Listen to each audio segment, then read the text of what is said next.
இந்த உலகத்துல மனுஷன் எவ்வளவோ தவறுகள் செய்யறான். அதுக்கெல்லாம் என்ன காரணம்? அதை பத்தின ஆராய்ச்சி தான் இன்னைக்கு. இதுக்கு ஆராய்ச்சி என்னத்துக்கு? அது தெரிஞ்ச விஷயம் தானே அப்படின்னு நீங்க நினைக்கலாம். ஆனா அப்படி அலட்சியமா இந்த விஷயத்தை விட்டுறக்கூடாது. பொதுவா எல்லோரும் நினைக்கலாம் எது சரி எது தவறு அப்படின்னு தெரியாததுனாலதான் மனுஷன் தப்பு பண்றான் அப்படின்னு. ஆனா அப்படி சொல்லிட முடியாது. மனுஷன் தெரிஞ்சேதான் தவறுகள் பண்றான். இப்ப உதாரணத்துக்கு ஒரு சாலையில இடது பக்கம் போக வேண்டிய ஒருத்தர் நடுக்கோட்டை தாண்டி வலது பக்கமா வண்டியை ஓட்டிட்டு போறாருன்னு வச்சுங்க. என்னப்பா இது தப்பு இல்லையா அப்படின்னு அவர்கிட்ட கேட்டா, அதெல்லாம் எனக்கு தெரியும், நீ உன் வேலையை பார்த்துட்டு போ அப்படிம்பார். வலது பக்கமா போறது தப்புன்னு தெரிஞ்சேதான் அவர் அப்படி செய்யறார், அப்படி போறார். பெரிய உத்தியோகத்துல இருக்கிறவங்க கூட லஞ்சம் வாங்குறாங்க. அவங்களுக்கெல்லாம் லஞ்சம் வாங்குறது தப்புன்னு தெரியலன்னு அர்த்தம்? திருடுறது தப்புன்னு தெரியாமலாம் மனுஷன் திருடுறான்? நல்லாவே தெரியும். நீங்க வேணும்னா கேட்டு பாருங்க, வேற வழி இல்ல அதனாலதான் திருடுறேன்பா. திருடுறது ஒரு புண்ணியமான காரியம்னு திருடனே கூட சொல்ல மாட்டான். திருடுறது தவறுங்கிறது திருடனுக்கு தெரியும் அப்படிங்கறத விளக்கறதுக்காக ஒரு பெரியவர் ஒரு கதை சொன்னார். அதாவது 2 திருடர்கள் 2 பேரும் சேர்ந்து ஒரு வீட்டுக்கு போய் ஒரு 10,000 ரூபாயை திருடிட்டு வந்துடுறாங்க. ஒரு காட்டு வழியா வந்துகிட்டு இருக்கிறாங்க. இன்னும் விடியல. 2 பேருக்கும் தூக்கம் கண்ணை சுத்துது. சரி, இப்படியே ஒரு மரத்தடியில படுத்து தூங்குவோம், காலையில விடிஞ்சதும் இந்த பணத்தை 2 பேரும் பங்கு போட்டுக்குவோம் அப்படின்னு முடிவு பண்றாங்க. அதே மாதிரி படுத்து தூங்குறாங்க. நடு ராத்திரியில ஒரு திருடன் முழிச்சுக்கிறான். விடிகிற வரைக்கும் காத்துக்கிட்டு இருந்தா 5,000 ரூபா தான் கிடைக்கும், இப்பவே கம்பி நீட்டினா 10,000 ரூபா கிடைக்கும் அப்படின்னு யோசிச்சு பார்த்துட்டு ஒரு முடிவுக்கு வந்தான். மெதுவா அந்த 10,000த்தையும் சுருட்டிக்கிட்டு அடுத்தவனுக்கு தெரியாம ஓடி போயிட்டான். விடியுது. அடுத்தவன் எழுந்திரிச்சு பாக்குறான். பணத்தையும் காணல, பாகஸ்தனையும் காணல. இந்த திருடன் அந்த திருடனை திட்டுறான். திருட்டு பய, அயோக்கிய பய, இப்படி அநியாயமா கிளப்பிட்டு போட்டானே அப்படிங்கிறான். இதுல இருந்து என்ன தெரியுது? தெரியாம எடுத்துக்கிட்டு போறது திருட்டு, அயோக்கியத்தனம், அநியாயம் அப்படிங்கறது இவனுக்கு தெரிஞ்சிருக்குது. அதனாலதான் அடுத்தவனை பார்த்து இப்படி திட்டுறான். அதனால தெரியாததுனால மனுஷன் தவறு பண்றான்னு சொல்றது சரியில்லை. அப்படின்னா மனுஷன் பண்ற தவறுகளுக்கு உண்மையான காரணம் தான் என்ன? இதே சந்தேகம் அர்ஜுனனுக்கும் வந்துதான். அதனாலதான் அவன் பகவானை பார்த்து கேக்குறான். மனுஷன் தன் விருப்பத்துக்கு விரோதமா ஏதோ ஒரு சக்தியினால பலாத்காரமா இழுக்கப்பட்டது மாதிரி பாவம் பண்றானே, அந்த சக்தி என்ன அப்படின்னு கேக்குறான். இதுக்கு பகவான் பதில் சொல்றார். காமமும் குரோதமும் தான் அந்த சக்திகள், அதாவது ஆசையும் சினமும். இது ரெண்டும் உன்னுடைய எதிரிகள் அப்படிங்கறத புரிஞ்சுக்கோ அப்படிங்கிறார். இன்னமும் நுணுக்கமா பார்த்தா காமத்தினுடைய மறு உருவங்கள் தான் குரோதமும் லோபமும். ஆசை நிறைவேறலன்னா குரோதம், அதாவது கோபம். ஆசை நிறைவேறிட்டதுன்னா லோபம், அதாவது பேராசை. பாவத்தை கண்ட்ரோல் பண்ணணும்னா அதுக்கு மெயின் சுவிட்ச் எது அப்படிங்கறது இப்பதான் தெரியுது. அதுக்கு மனுஷன் தெரிஞ்சேதான் தவறு பண்றான் அப்படின்னு பேசிக்கிட்டோமே. அதுக்கு ஒரு உதாரணம். ஒரு ஆளு ஹோட்டல்ல சாப்பிட போனான். சாப்பிட்டு முடிச்சான். எழுந்திரிச்சு முதலாளி கிட்ட பில்ல கொடுத்தான். காசை கொடுக்கல. முதலாளி பணம் கொடுன்னு கேட்டார். இவன் என்கிட்ட பணம் இல்லைன்னா. முதலாளி கொஞ்சம் கூட அலட்டிக்கல. உள்ள இருந்து ஒரு ஆளை கூப்பிட்டார். இவனை கூப்பிட்டுட்டு போய் இட்லி மாவு ஆட்ட சொல்லுனார். இவனும் கவலைப்படாம உள்ள போயிட்டான். அப்போ அழைச்சிட்டு போற ஆளு கேக்குறான், ஏன் சார் சாப்பிடுறதுக்கு முன்னாடி காசு இல்லைங்கிறது உங்களுக்கு தெரியாதா அப்படின்னு கேக்குறான். தெரியும், காசு இல்லைங்கிறதும் தெரியும், காசு இல்லாம சாப்பிட்டா மாவாட்டணுங்கிறதும் தெரியும் அப்படின்னா அந்த ஆள். அப்படின்னா நீங்க உங்க வீட்லயே சாப்பிட்டு இருக்கலாமே அப்படின்னு கேக்குறான் அவன். அதுக்கு இவர் சொல்றாரு, அது எப்படி? அங்க சாப்பிட்டாலும் நான் இதே வேலையை தானே செய்ய வேண்டியிருக்கும் அப்படின்னாராம். ஒரு ஊர்ல ஒரு பெரிய செல்வந்தர் இருந்தார். பணத்துக்கு பஞ்சம் இல்லை. அதனால இந்த உலகத்துல முடியாத காரியம் எதுவும் இல்லைன்னு நினைச்சார். பணம் இருந்தாலே அந்த நினைப்பு தானா வந்துடும். அதனால இவரும் அப்படி நினைச்சதுல ஒன்றும் தப்பு இல்லை. அந்த ஊருக்கு குருநானக் ஒரு தடவை வந்தார். அவருக்கு இந்த செல்வந்தர் ரொம்ப பிரமாதமா ஒரு வரவேற்பு கொடுத்தார். ஊர் எல்லையிலேயே எங்க வீட்டுக்கு விருந்து சாப்பிட்டுட்டு போகணும்னு கேட்டுக்கிட்டார். அவரும் சரின்னு ஒத்துக்கிட்டார். உடனே தன்னுடைய பங்களாவில் ஒரு பெரிய விருந்துக்கு ஏற்பாடு பண்ணார்.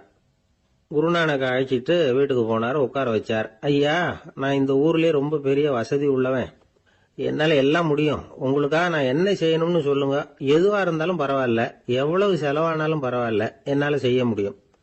என்ன செய்யணும்னு சொல்லுங்க, அது போதும், நான் செய்யறேன் அப்படின்னு நான் ரொம்ப பணிவா. இதை கேட்டதும் குருநானக் சிந்திச்சார் கொஞ்ச நேரம். அதுக்கப்புறம் தன்னோட சட்ட பைக்குள்ள கையை விட்டு ஒரு பழைய ஊசி ஒன்னு எடுத்தார். அந்த செல்வந்தர்கிட்ட கொடுத்தார். இத பாருங்க, இவ்வளவு தூரம் நீங்க கேட்கறதுனால சொல்றேன், எனக்கு நீங்க செய்ய வேண்டிய உதவி இதுதான். ஊசிய கையில வாங்கிக்கிட்டு இதை என்ன செய்யணும் சொல்லுங்க அப்படின்னாரு அவரு. நீங்க செய்ய வேண்டியது என்னன்னா, இந்த ஊசிய பத்திரமா வச்சிருக்கணும். நாம 2 பேரும் இறந்து போனதுக்கு பின்னாடி இன்னொரு உலகத்துல நாம சந்திக்கக்கூடிய வாய்ப்பு இருக்குது. அப்ப இந்த ஊசியை என்கிட்ட கொண்டாந்து கொடுக்கணும். இதுதான் நீங்க எனக்காக செய்ய வேண்டிய உதவி அப்படின்னார் குருநானக் லேசா சிரிச்சுக்கிட்டே. இதை கேட்ட உடனே இந்த பெரியவர் முழிக்க ஆரம்பிச்சிட்டார். அது எப்படிங்க, நான் சாகிறப்ப எப்படி இந்த ஊசியை எடுத்துக்கிட்டு இன்னொரு உலகத்துக்கு வர முடியும்னார். ஊசி மாதிரி ஒரு சின்ன பொருளை கூட இந்த உலகத்தை விட்டு நாம போறப்ப எடுத்துட்டு போக முடியாதுங்கிறப்போ உங்களோட செல்வத்தை எல்லாம் எப்படி அங்க எடுத்துட்டு வர போறீங்க அப்படின்னு கேட்டார் குருநானக். அதுக்கப்புறம் தான் அந்த பெரியவர் யோசிக்க ஆரம்பிச்சாராம். குருநானக் சொல்றார், இத பாருங்க, நாம செய்யற நல்லது கெட்டது தான் கடைசி வரைக்கும் நம்ம கூட இருக்கும். அடுத்தவங்க நல்லா இருக்கணுங்கிறதுக்காக பொருளை செலவு செய்யணும். அப்படி செய்யலைன்னா எந்த பிரயோஜனமும் இல்லை அப்படின்னார். அதுக்கப்புறம் தான் அந்த செல்வந்தரின் அறிவு கண் திறந்துதான். உடனே குருநானக்க வணங்கினார். ஐயா, என்கிட்ட இருந்த ஆணவம் போயிட்டுது. இனிமே என்கிட்ட இருக்கிற செல்வத்தை நல்ல வழியில செலவழிப்பேன் அப்படின்னாராம். நம்ம கிட்ட இருக்கிற பணம் எப்பவும் நம்ம கூடவே வந்துகிட்டு இருக்காதுங்கிறதுக்கு இது ஒரு உதாரணம். அதுக்காக நாம பணம் சேர்க்கறத பத்தி கவலைப்பட வேண்டியதில்லை, பேசாம படுத்து தூங்கிட்டு இருந்தா போதும் அப்படின்னு இதுக்கு அர்த்தம் பண்ணிக்கப்படாது. முறையான வழியில பணம் சேர்க்கணும், அதை முறையான வழியில செலவு பண்ணணும். அதனால ஏற்படக்கூடிய மன நிறைவு இருக்கு பாருங்க, அது அனுபவிச்சவங்களுக்கு தான் தெரியும். சொர்க்கத்துக்கு போறவங்க இங்க இருந்து பணத்தை எடுத்துட்டு போக முடியாது. ஆனா நம்ம செல்வத்தை இங்க மத்தவங்களுக்கு பயன்பட செய்து அதனால ஏற்படுற புண்ணியம் இருக்கு பாருங்க, அதை எடுத்துட்டு போக முடியுமா. இதுதான் ஆன்மீகவாதிகள்லாம் சொல்ற கருத்து. ஜான் நியூட்டன் ஒருத்தர், அவரு சொன்னார், நான் எப்பவாவது சொர்க்கத்துக்கு போய் சேர்ந்தேன்னா அங்க 3 அதிசயங்களை பார்ப்பேன்னார். என்னன்னு கேட்டாங்க. நான் யார் யாரு இருக்க மாட்டாங்கன்னு நினைச்சுக்கிட்டு இருந்தானோ அவங்கள சில பேர் அங்க இருப்பாங்க, அது ஒரு பெரிய அதிசயம்னார். சரி, அடுத்தது என்ன? 2வது அதிசயம் என்னன்னா, அங்க இருப்பாங்கன்னு நான் எதிர்பார்த்த சில பேர் அங்க இருக்க மாட்டாங்க அப்படின்னார். சரி, 3வது பெரிய ஆச்சரியம் என்ன அப்படின்னா, நான் அங்க இருக்க பாருங்க, அதுதான் அந்த 3வது அதிசயம் அப்படின்னாராம். சில பேரை இப்படி சொல்றது உண்டு. அடுத்தவங்களை அனுசரிச்சு நடந்துக்க தெரியல, அவன் என்ன சார் மனுஷன் அப்படிம்பாங்க. சக மனிதர்களோட எப்படி பழகிறது அப்படின்னு தெரியாததுனாலேயே பல பேர் இன்னைக்கு சங்கடப்பட்டுக்கிட்டு இருக்கிறாங்க. வசதி வாய்ப்பெல்லாம் சரியா இருக்கும், ஆனா வாழ்க்கை சரியா இருக்காது. இன்னொருத்தர்கிட்ட எப்படி பேசுறது பழகிறதுங்கிறது தெரியாததுனால தான் இந்த அவஸ்தை. சரி, இந்த அவஸ்தை இல்லாம வாழறது எப்படி? இதுக்கு அனுபவசாலிகள் சில வழிமுறைகளை சொல்றாங்க. அதெல்லாம் என்னென்னங்கிறத இப்ப தெரிஞ்சுக்குவோம். முதல்ல நம்ம நாக்கு நம்ம கண்ட்ரோல்ல இருக்கணும். வார்த்தைகளை கொட்டிவிட்டு அதுக்கப்புறம் அள்ள முடியாம கடந்து கஷ்டப்படக்கூடாது.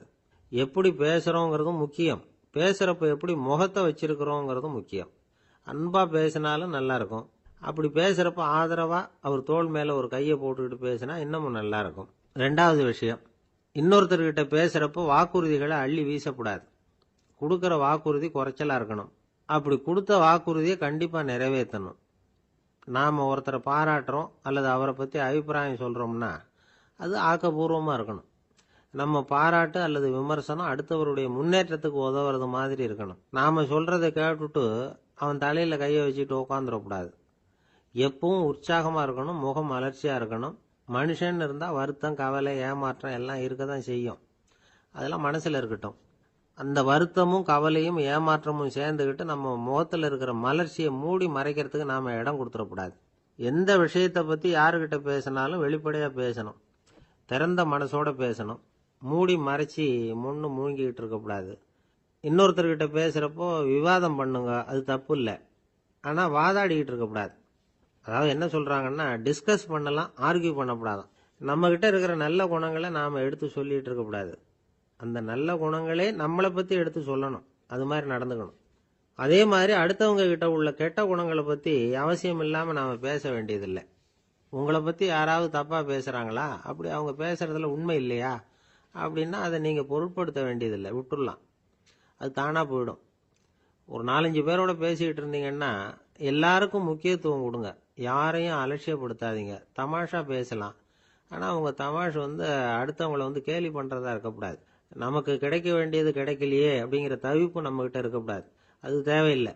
உங்க செயல்பாடுகள் தெளிவா இருக்கட்டும், பாராட்டு தானா உங்களை தேடிட்டு வரும். இன்னொரு மனுஷனுடைய மனசுல கௌரவமான ஒரு இடத்த பிடிக்கணும்னா நாம இந்த குணத்தை எல்லாம் நம்ம கிட்ட வளர்த்துக்கணும். இதெல்லாம் அனுபவசாலிகள் சொல்லியிருக்கிற குறிப்புகள். இந்த குறிப்புகளை சரியா புரிஞ்சுக்கணும், அது முக்கியம். தப்பா புரிஞ்சுக்கிட்டா என்ன ஆகும் தெரியுமா? இதை கேளுங்க. ஒருத்தர் வந்தார். சார், அடுத்தவங்க தோள் மேல கையை போட்டுக்கிட்டு அன்பா பேசணும்னு சொன்னீங்க. அப்படிதான் பேசினேன். அவரு முதுக கூட தட்டி கொடுத்தேன். என் வேலை போயிட்டுது சார், வீட்டுக்கு அனுப்பிச்சுட்டாங்க அப்படின்னார். யாருக்கிட்ட அப்படி பேசுனீங்கன்னு கேட்டோம். என் முதலாளிகிட்ட சார் அப்படிங்கிறார் ரொம்ப சோகமா. ஒரு மாணவனை பார்த்தேன். என்ன தம்பி படிப்புலாம் எப்படி இருக்குது அப்படின்னு விசாரிச்சேன். அவன் ரொம்ப அழுத்துக்கிட்டான். நான் நல்லா தான் சார் படிக்கிறேன், இருந்தாலும் புத்தியில சரியா ஏற மாட்டேங்குது சார் அப்படின்னா. சரி, இவனும் நம்ம ரகம்தான் அப்படின்னு சொல்லி முடிவு பண்ணிட்டோம். கல்வி கற்கக்கூடிய ஒரு மாணவன் சம்பந்தப்படுற புத்திகள் பல வகை. அதை பத்தி ஒரு பெரியவர் விளக்கி இருக்கிறார். மிருத்து புத்தின்னு ஒன்று இருக்குதான். மிருத்துன்னா மண்ணு. மண்ணால செவுறு கட்டுறோம்ல, மண் சுவரில் ஆணி அடிக்கிறதும் சுலபம், அதை பிடுங்கி எடுக்கிறதும் சுலபம். அது மாதிரி சில பேர் குரு சொல்லி கொடுக்கறத சுலபமா கேட்டு தெரிஞ்சு வச்சுக்குவாங்க, கொஞ்ச நேரத்தில் சுலபமா மறந்தும் போயிடுவாங்க. இது மிருத்து புத்தின்னு பேரு, மண் புத்தி. தாரு புத்தின்னு ஒன்று உண்டான். தாருன்னா மரம். அதுல பச்சை மரத்துல ஆணி அடிக்கிறது சுலபம், ஆனா அது எடுக்கிறது கஷ்டம். அது மாதிரி ஆசிரியர்கிட்ட இருந்து கேட்டதை கவனமா மனசுல பதிய வச்சுக்கிட்டு அதை மறக்காம இருக்கிறது தாரு புத்தி. பட்டை மரமா இருந்தா அதுல ஆணி அடிக்கிறதும் கஷ்டம், அடிக்கிற ஆணியும் சீக்கிரம் நழுவிடும். அது மாதிரி கேட்கிற விஷயம் மனசுல பதியறதும் கஷ்டம். அப்படியே பதிஞ்சாலும் அது நீடிச்சு இருக்கிறதும் கஷ்டம், கொஞ்ச காலத்துல மறந்துடும். இன்னொரு வகை புத்தி ஒன்று உண்டு. அதுக்கு பேரு சிலா புத்தின்னு பேரு. சிலான்னா கல்லு. ஒரு கருங்கல்லுல 4 துளைய போட்டு ஒரு துளையில உளிய வச்சு அடிச்சா மற்ற துளை வழியாவும் பிளந்து கல்லு 2 ஆயிடும். அது மாதிரி சந்தியான இடங்கள்ல குறிப்பா ஒரு பொருளை சொன்னா அதை வச்சுக்கிட்டு மற்றதையும் தெரிஞ்சுக்கிறது, அது சிலா புத்தின்னு பேர். வேணு புத்தின்னா என்ன தெரியுமா? வேணும்னா மூங்கில். மூங்கில் கணுவுல ஒரு பக்கம் உளிய வச்சு அடிச்சா 2 பக்கமும் பிளந்துரும். அது மாதிரி ஒரு செய்தியை கேட்டுக்கிட்டு இருக்கிறப்பவே அதோட முன்பின் தொடர்களையும் தெரிஞ்சுக்கணும், அது வேணு புத்தி. தைல புத்தின்னு ஒன்று உண்டு. தைலம்ங்கிறது எண்ணெய். தண்ணியில ஒரு துளி எண்ணெயை விட்டா அது தண்ணி பூரா பரவி போடுதுல்ல, அது இப்படி பரவுறது மாதிரி ஆசிரியர் சுருக்கமா ஒரு கருத்தை சொன்னா அதை வச்சுக்கிட்டு பூரா விஷயங்களையும் தெரிஞ்சுக்கணும், அது தைல புத்தி. கற்பூர புத்தின்னு ஒன்று கேள்விப்பட்டிருக்கோம். அது எப்படின்னா, கற்பூரம் தீ பட்ட உடனே பிடிச்சிக்கும். ஆசிரியர் சொன்ன உடனே நுண்ணறிவோட பாடங்களை புரிஞ்சுக்கிறது இந்த வகை புத்தி. கரி புத்தின்னு ஒன்று. அது எப்படின்னா, கரியில நெருப்பை வச்சு விசிறிய பிறகு அதுக்கப்புறம் அது கறி நெருப்பாகும். அது மாதிரி காலம்பரை சாயந்தர வேலைகளில் ஆசிரியர் பாடம் சொல்லி கொடுப்பார், அதை கொண்டு புரிஞ்சுக்கிறது இந்த வகை. கதலித்தண்டு புத்தின்னு ஒன்று சொல்லுவாங்க. கதலிங்கிறது வாழை மரம். வாழைத்தண்டுல தீ வைக்கிறது எவ்வளவு சிரமமோ அவ்வளவு சிரமத்தோட கல்வி கற்கிறது கதலித்தண்டு புத்தி. இதை தவிர இன்னும் சில வகையான மாணவர்களை கூட அடையாளம் காட்டுறாங்க. ஆசிரியர் சொன்னதுல நல்லதை மட்டும் எடுத்துக்கிறவன் அன்னம். ஆசிரியர் கிடைச்ச இடத்துல பாடத்தை கேட்டுக்கிட்டு பிறகு தனியா உட்காந்து சிந்திக்கிறவன் பசு. பசுமாடு அப்படித்தானே, புல்லு கண்ட இடத்துல மேயும், அதுக்கப்புறம் நிதானமா அசை போட்டுக்கும். ஆசிரியர் சொன்னதை தவிர வேற எதையும் சொல்ல முடியாதவன் கிளி. பல இடங்கள்ல பாடங்கள் கேட்டு கடைசியில ஒன்னும் புரியாம போறவன் ஆடு. ஆடு ஒரு செடியில வயிறார மேயாது, ஒரே செடியில இக்கரைக்கு அக்கறை பச்சைன்னு அங்கேயும் இங்கேயும் அலைஞ்சிக்கிட்டே இருக்கும். சில பேருக்கு எருமைன்னு பேரு. எருமை எப்படின்னா, குளத்து நீரை கலக்கி தான் குடிக்கும். அது மாதிரி ஆசிரியர் மனசை நோக செய்து பயில்கிற மாணவர்கள்லாம் இந்த ரகம்.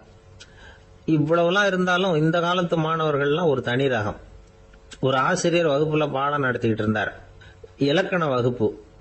இறந்த காலம், நிகழ்காலம், எதிர்காலம், past tense, present tense, future tense, இதை பத்திலாம் பாடம் நடத்துறார்.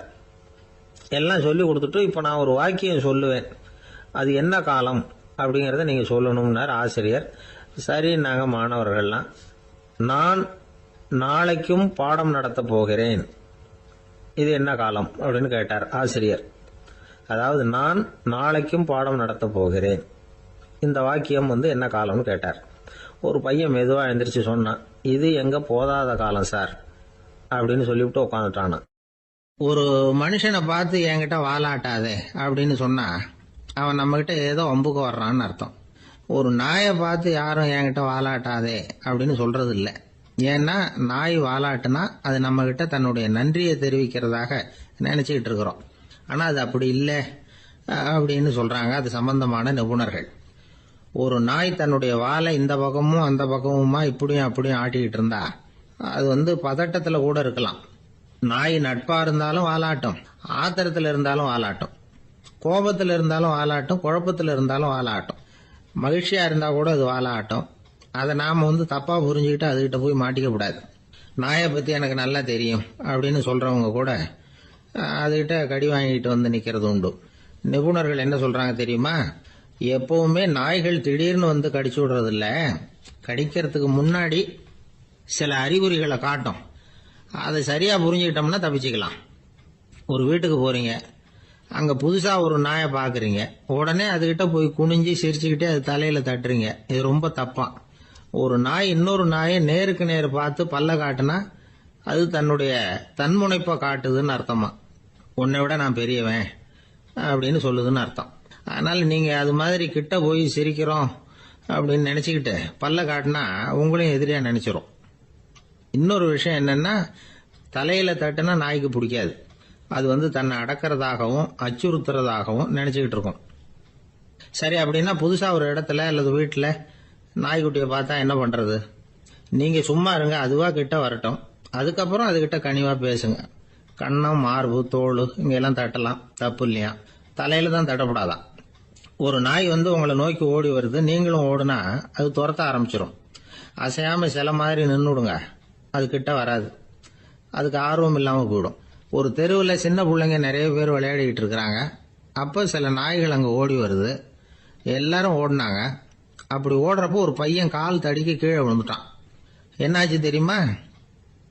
துரத்திட்டு வந்த நாய்கள்லாம் கீழே விழுந்தவன ஒன்றும் செய்யல, அவன் கிட்டே போகல. ஓடிக்கிட்டு இருந்தாங்கல்ல பசங்க, அவங்கள துரத்திக்கிட்டு அவங்க பின்னாடி ஓடிச்சான். அதுதான் நாய்களுடைய சுபாவம். ஒரு நாய் நம்மளை நேருக்கு நேர் முறைச்சு பாக்குதுன்னு வச்சுங்க, நாமளும் அதை முறைச்சு பார்க்கக்கூடாது. நாம வேற பக்கம் எங்கேயாவது பார்க்க ஆரம்பிச்சிடணும். ஒரு நாய் கோபமா இருந்ததுன்னா அதோட வால் உறுதியா நேரா நிற்கும். ஒரு நாய் பணிந்து போனா அல்லது பயந்து போனா அது தன்னோட வாலை காலுக்கு நடுவில் வச்சுக்கும். ஒரு நாய் நம்மளை பார்த்து பயந்து நிக்குதுன்னு வச்சுங்க, அதனால நமக்கு ஆபத்து இல்லைன்னு நினைச்சிடக்கூடாது. உங்களை பார்த்துட்டு ஒரு நாய் ஒடுங்குச்சுன்னா நீங்க விலகி போயிடணும் அப்படின்னு அது நினைக்குது. நிறைய பேர் பயந்து போன நாயால கடிபடுறாங்க. இவன் நம்மளை விட பெரிய ஆள், மாட்டிக்கிட்டோம், வேற வழி இல்லை அப்படிங்கிற நினைப்புல தான் நாய் கடிக்க ஆரம்பிக்குதான். இதே மாதிரி சங்கிலியால கட்டி போடப்பட்டிருக்கிற நாயும் ஆபத்தானதுதான். தொடர்ந்து கட்டி போட்டிருந்தா காலப்போக்கில் அது ஒரு மாதிரி ஆயிடும். நாய் குழந்தைகளை கடிக்காது அப்படின்னு சில பேர் சொல்லுவாங்க. அதுவும் ஒரு தவறான நம்பிக்கை. அதனால சின்ன குழந்தைகளை தனியா நாயோட விளையாட விடக்கூடாது. ஆக கூடி நாயை பத்தி நிறைய விஷயம் புரிஞ்சுக்க வேண்டியிருக்குது. ஒருத்தர் தன்னுடைய நண்பர் வீட்டுக்கு போயிருந்தார். அவசியம் எங்க வீட்டுல சாப்பிட்டுட்டு தான் போகணும் அப்படின்னு ரொம்ப அன்பா சொல்லிவிட்டார். அதை மீற முடியல இவரால. சரின்னு உட்காந்துட்டார். சாப்பாடு போட்டாங்க, சாப்பிட ஆரம்பிச்சார். அவங்க வீட்டுல கட்டி போட்டு இருந்த நாய்க்குட்டி இவர் சாப்பிடுறத முறைச்சு பார்த்தது. ஏன் இப்படி என்ன இது முறைச்சு பாக்குது உங்க வீட்டு நாய்க்குட்டி அப்படின்னு அவர் கேட்டார்.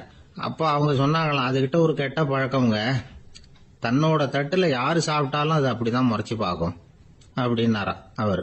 ஒருத்தர் ரொம்ப அவசரமா வந்தார். சார், மனுஷன் நிம்மதியா இருக்கிறதுக்கு என்ன வழின்னு கேட்டார். சீக்கிரமா ஒரு கல்யாணத்தை பண்ணீங்க, எல்லாம் சரியா போடும் அப்படின்னோம்.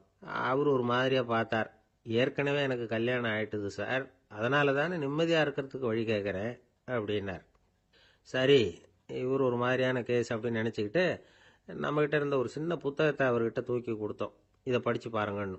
கல்யாணத்துக்கு பிறகும் சந்தோஷமா இருக்கிறதுக்கு என்ன வழி அப்படிங்கிற கேள்விக்கு அந்த புத்தகத்துல விளக்கம் இருந்தது. கணவன் மனைவிக்குள்ள சிக்கல் வராம இருக்கிறதுக்கு அதுல சில வழிகளை சொல்லி கொடுத்துருக்குறாங்க. அதெல்லாம் என்னென்ன அப்படிங்கறத இப்ப பார்க்கலாமா? குடும்பம்னு இருந்தா கோபம் வரதான் செய்யும். அது வந்துட்டு போட்டும் பரவாயில்ல.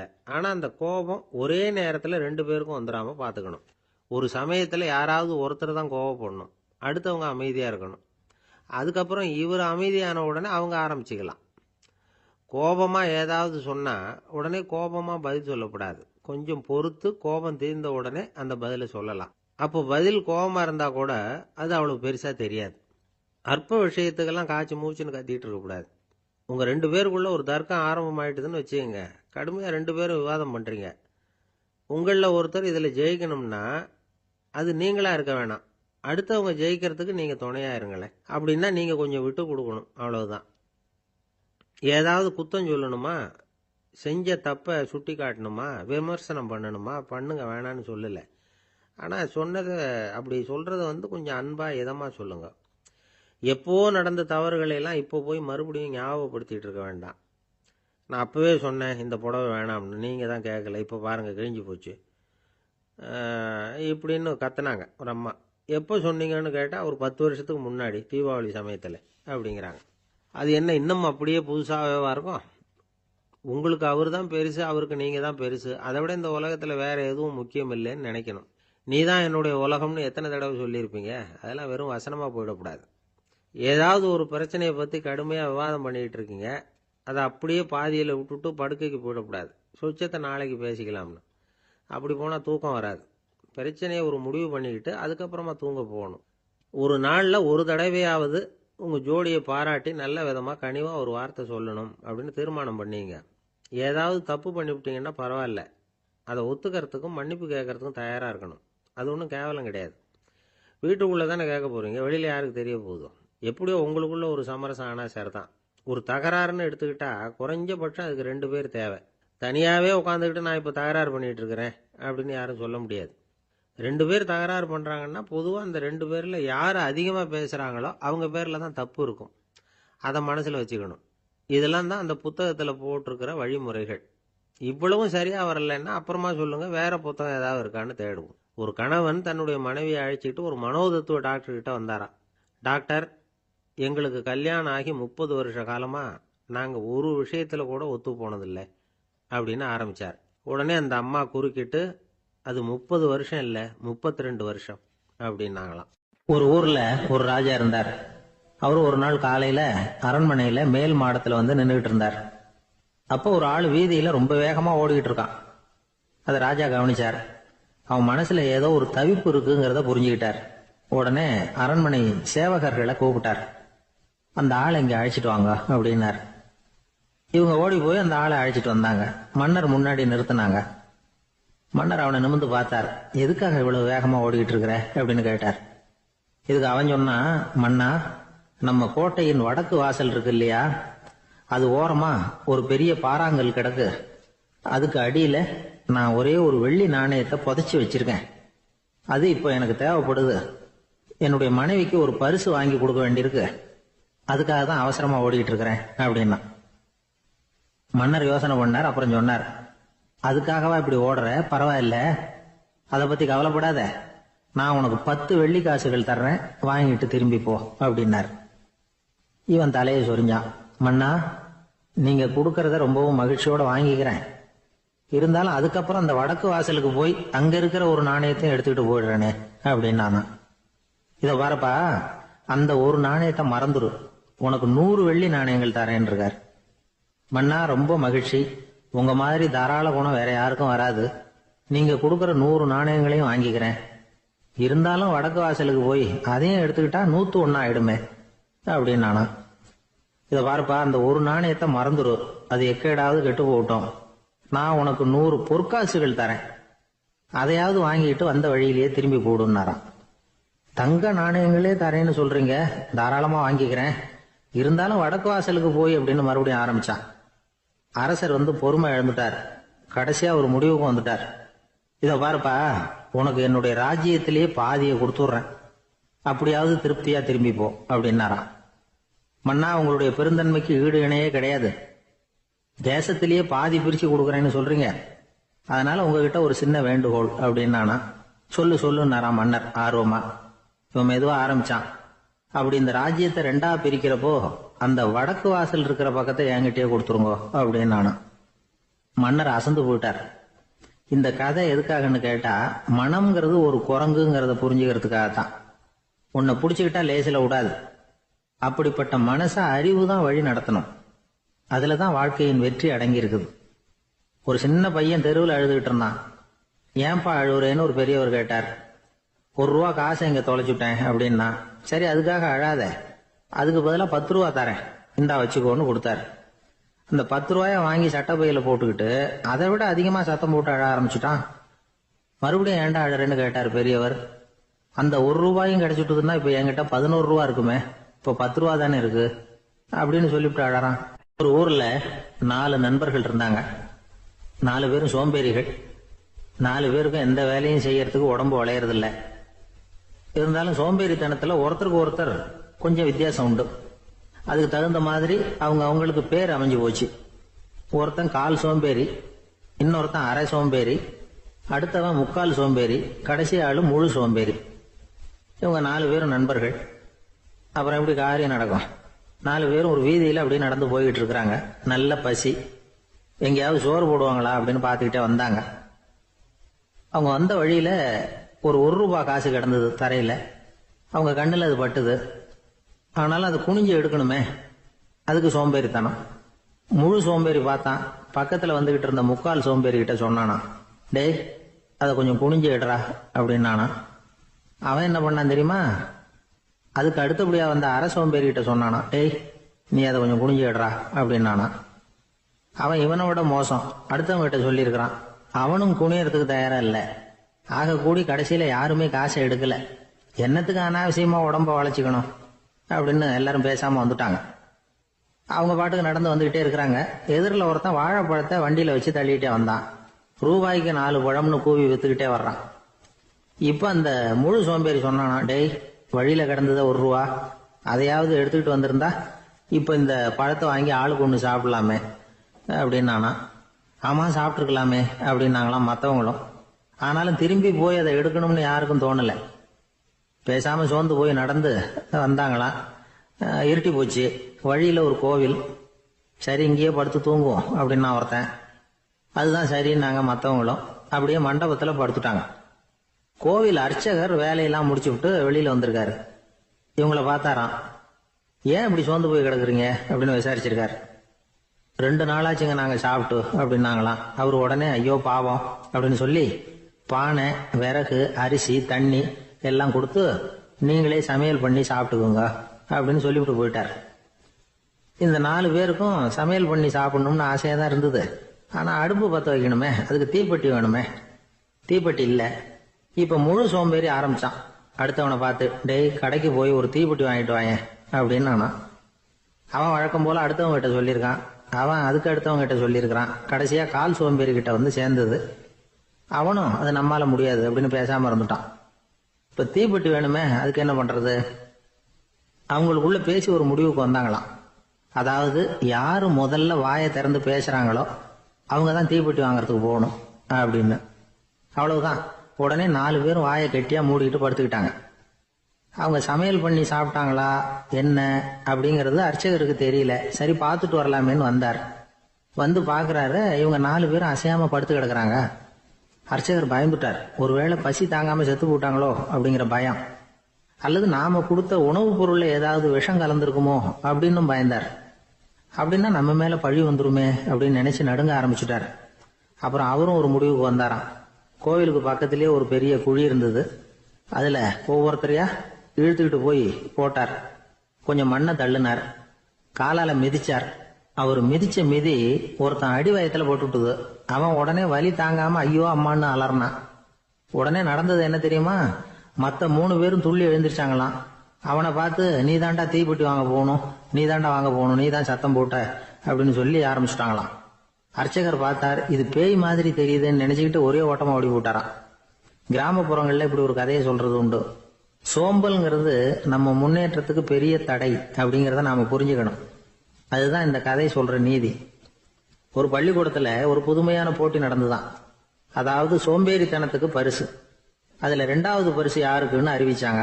ஒரு பையன் எழுந்திருச்சு மெதுவா நடந்து போய் பரிசை வாங்கிட்டான். அடுத்தது முதல் பரிசு யாருக்கு அப்படின்னு அறிவிச்சாங்களாம்.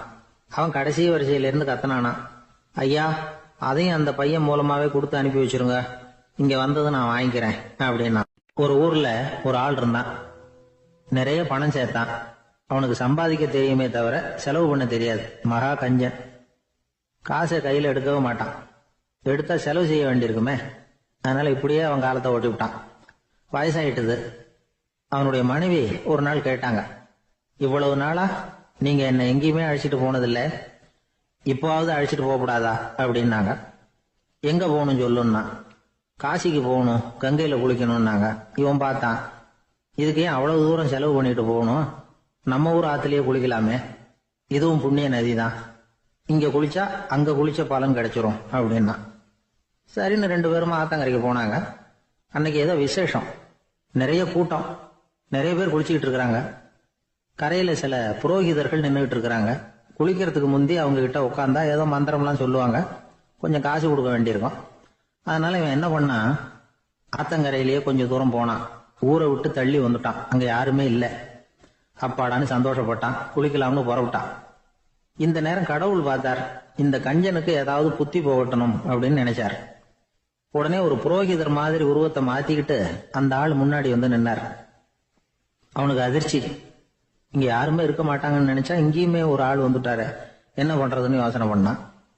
புரோகிதர் உருவத்தில் இருந்த கடவுள் சொன்னார், இத பாருங்க, இன்னைக்கு விசேஷ நாள், நீராடுறதுக்கு முன்னாடி சுயகல்பம் பண்ணிக்கிறது ரொம்ப நல்லது அப்படின்னார். என்கிட்ட பணம் எதுவும் இல்லையேன்னா. பரவாயில்ல, அப்புறமா கொடுங்க, வாங்கிக்கிறேன். ஆனா ஒண்ணு, எவ்வளவு கொடுப்பீங்கிறத மட்டும் இப்பவே சொல்லி கொடுங்க அப்படின்னார். இவன் ரொம்ப யோசனை பண்ணான், ஒரு 10 பைசா தரேன் அப்படின்னா. சரின்னு ஒத்துக்கிட்டு எல்லா கிரியைகளையும் அவர் செஞ்சார். அதுக்கப்புறம் கணவனும் மனைவியும் ஆத்துல குளிச்சாங்க. அவர் போயிட்டார்.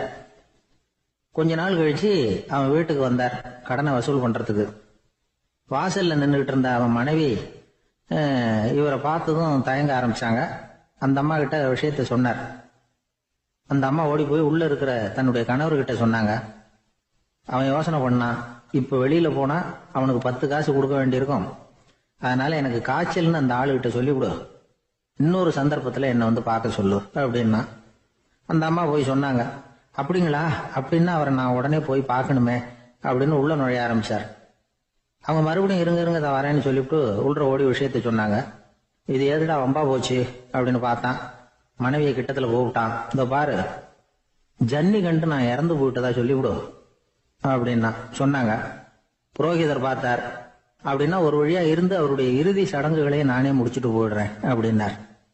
உள்ள இருந்தவன் யோசனை பண்ணான், அந்த ஆள் என்ன விட மாட்டான் போல இருக்கு, அதனால ஒரு சவப்பெட்டியில என்னை வச்சு தூக்கிக்கிட்டு மயானத்துக்கு போங்க, பாத்துக்கலாம் அப்படின்னா.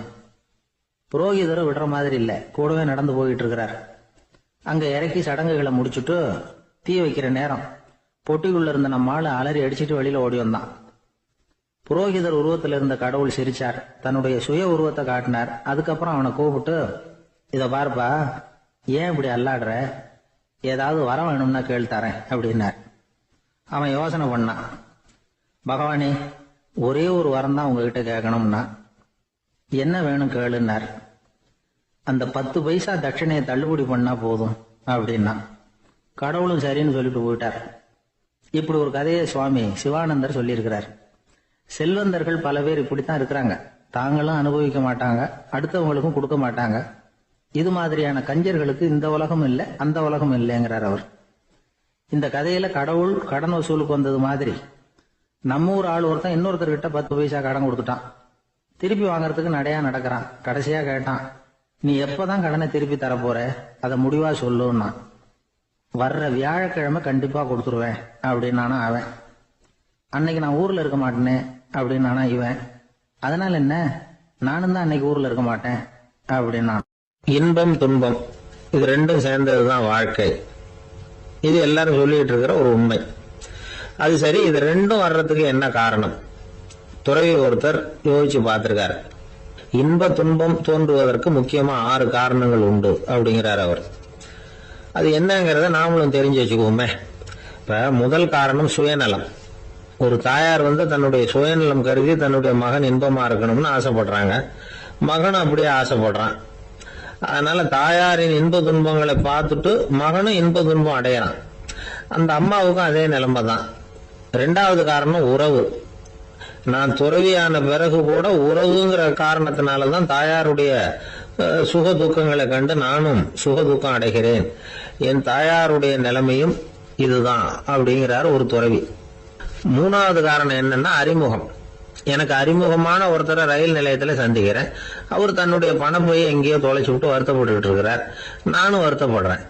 அந்த சமயத்துல யாரோ ஒருத்தர் இதுதானே அவங்க பணப்பை அப்படின்னு சொல்லி கொண்டாந்து நீட்டுறார். பணப்பைய தொலைச்சவர் சந்தோஷப்படுறார், நானும் சந்தோஷப்படுறேன். இது அந்த துறவி சொல்ற அனுபவம். 4வது காரணம் என்னன்னா கருணை. எனக்கு முன்னே தெரியாத ஒருத்தனை யாரோ ஒருத்தன் அடிச்சு காயப்படுத்தி போடுறான். கருணை காரணமா நான் அதுக்காக துக்கப்படுறேன். 5வது காரணம் எதையும் நம்புறது. ஒரு பசுமாட்டை ஒரு முரணை அடிச்சுட்டு இருக்கிறான் அப்படின்னு ஒருத்தர் நம்ம கிட்ட சொல்றாருன்னு வைங்க, உடனே நான் துக்கப்படுறேன். இன்னொருத்தர் அந்த முரணனை போலீஸ்காரங்க புடிச்சிட்டு போயிட்டாங்கன்னு சொல்றாரு, நான் உடனே சந்தோஷப்படுறேன். 3வதா ஒருத்தர் முதல் 2 பேரும் சொன்னது பொய்யுங்கிறாரு. அப்ப நான் இன்ப துன்பம் 2மே இல்லாம நிம்மதியா இருக்கிறேன். இது ஒரு விதம். அடுத்தது 6வது காரணம் என்னன்னா தன்மயமாகுதல். ஒரு நாவல் படிச்சுட்டு இருக்கிறோம், அதுல வர்ற பாத்திரங்களோட நாம ஒன்றி போயிடுறோம். அதுல வர்ற பாத்திரங்கள் சிரிச்சுன்னா நாமளும் சிரிக்கிறோம், அது அழுதுன்னா நாமளும் அழறோம். அதெல்லாம் அந்த துறவி சொல்ற அனுபவ உண்மைகள். இன்ப துன்பம் 2ம் தோன்றுவதற்கு சுயநலம், உறவு, அறிமுகம், கருணை, எதையும் நம்புறது, தன்மயமாகிறது, இது எல்லாம் தான் முக்கிய காரணம் அப்படின்னு அவர் சொல்றார். ஆக கூடி ஒட்டு மொத்தமா யோசனை பண்ணி பார்த்தா பிற பொருள்கள் மீது பற்றுதல் காரணமா தான் நாம இன்ப துன்பம் அடையிறோம் அப்படிங்கறத புரிஞ்சுக்க முடியுது. மனுஷன் இன்ப துன்பம் அடையறதுக்கு 7வது காரணம் கூட ஒண்ணு உண்டு அப்படின்னு சொல்லிட்டே வந்தார் ஒருத்தர். அது என்ன அப்படின்னு கேட்டோம். அதுதான் சார் நீங்க சொல்லிட்டு வர்ற இன்று ஒரு தகவல்னார். எப்படி சொல்றீங்கன்னு கேட்டோம். இன்று ஒரு தகவல் கேட்க ஆரம்பிக்கிறப்போ மனசுல இன்பம், ஆரம்பிச்ச உடனே இது ஏற்கனவே கேட்ட சமாச்சாரமாச்சே அப்படின்னு நினைக்கிறப்போ துன்பம் அப்படின்னு அதுக்கு ஒரு விளக்கம் கொடுத்தார். சங்கீத வித்வான்கள்ல பல வகை உண்டு. சில குறிப்பிட்ட ராகங்களை பாடுறதுல அவங்களுக்கு பெருமை வர்றது உண்டு. ஆனா ஒருத்தர் இருந்தார், அவரால் ஒரு ராகத்துக்கே பெருமை வந்தது. அந்த ராகத்தை அவர் வாசிச்சு கேட்கணும் அப்படின்னு சொல்லுவாங்க. அது என்ன ராகம்னா தோடி ராகம். சரி, அந்த வித்வான் யாருன்னா அவர் தான் திருவாவடுதுறை ராஜரத்னம் பிள்ளை. பேராசிரியர் கல்கி ஒரு சமயம் தம்முடைய பத்திரிகையில எழுதினாராம். அதை அப்படியே படிக்கிறேன் கேளுங்களேன். ஆகா, ஸ்ரீ ராஜரத்னம் பிள்ளையின் தோடி ஆலாபனையை முதலில் கேட்டபோது அவருடைய கற்பனையை விட்டு தள்ளுங்கள். நம்முடைய மனதில் என்னென்ன இன்பமயமான கற்பனைகள் எல்லாம் உதித்தன. குழந்தை தாயிடம் கொஞ்சம் குரலை கேட்டோம், அன்னை குழந்தையிடம் கொஞ்சம் குரலை கேட்டோம், ரதியும் மன்மதனும் பேசிக்கொண்ட காதல் மொழிகளை கேட்டோம், முருகன் சிவபெருமான் செவிகுளிர மொழிந்த உபதேசத்தை கேட்டோம், கலைமகள் கவிஞனுக்கு அருளிய ஆசி மொழிகளை கேட்டோம், நாரத முனிவருடைய தம்பூரா சுருதியை கேட்டோம், ராவணன் தன் எலும்பை ஒடித்து வீணையாக செய்து வாசித்த கானத்தை கேட்டோம், கானப் பறவைகளின் கலகல ஒலியை கேட்டோம், கோலக் குயில்களின் குரல் இனிமையை கேட்டோம். இப்படிலாம் பேராசிரியர் கல்கி விமர்சனம் எழுதியிருக்கிறார் திருவாவடுதுறை ராஜரத்னம் பிள்ளை அவர்களுடைய வாசிப்பை கேட்டுட்டு. டி.என். ராஜரத்னம் பிள்ளை இறந்து போனார். அப்போ கவிஞர் கண்ணதாசன் எழுதினார், செவியினில் ஓடி எங்கள் சிந்தையில் ஓடி இந்த புவியெல்லாம் ஓடி நின்பார் பொங்கிய தோடி வேறிங்கு எவரிடம் போகும் ஐய இனி அதை காப்பார் யாவர் அவிந்தனின் சடலத்தோடே அவிந்தது தோடிதானும் அப்படின்னு எழுதினாராம். அந்த அளவுக்கு அவருடைய தோடியை ரசித்தவர்கள் உண்டு. அதே மாதிரி தோடின்னா என்னன்னு தெரியாமலே அவரை ரசித்தவங்களும் அந்த காலத்துல உண்டு.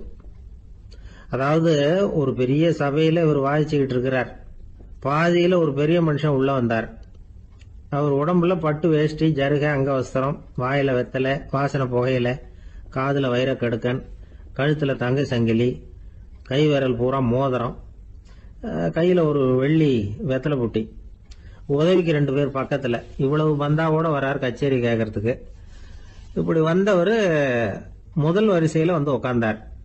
வித்வான் வாசிச்சு முடிச்சதும் இவர் அவரை பார்த்து, ஐயா, நீங்க தோடி வாசிக்கிறதுல ரொம்ப கெட்டிக்காரர்னு கேள்விப்பட்டிருக்கேன், அதை கேட்கறதுக்காக தான் மெனக்கிட்டு வந்திருக்கிறேன், அதை வாசிங்களேன் அப்படின்னாராம் இந்த பெரியவர். ராஜரத்னம் பிள்ளைக்கு ஒன்றும் புரியல. ஏன்னா இதுவரைக்கும் அவர் வாசிச்சுக்கிட்டு இருந்ததே அந்த தோடி ராகத்தை தான். அதை வாசிச்சு முடிச்சதும் அதை வாசிங்களேன்னு இவர் கேட்கிறார். அப்படின்னா இவரோட ஞானம் எப்படிப்பட்டது?